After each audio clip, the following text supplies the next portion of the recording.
ଆଚ୍ଛା ପିଲାମାନେ ଆଜ୍ଞା ମଞ୍ଜି ଦିଦି। ଆଜି ଆମେ କିଛି ପଶୁର ଚିତ୍ର ଚିହ୍ନିବା। ଆଜ୍ଞା ହେଲା କି? ଆଜ୍ଞା। ବଳଦ, ବଳଦ, ସିଂହ, ସିଂହ, ହାତୀ, ହାତୀ, ମାଙ୍କଡ଼, ମାଙ୍କଡ଼, ଓଟ, ବିଲୁଆ, ବିଲୁଆ, ବାଘ,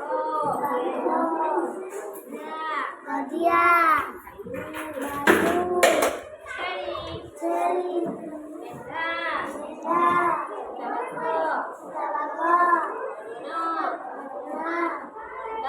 ଗଣ୍ଡା, ଜେବ୍ରା। ଜେବ୍ରା।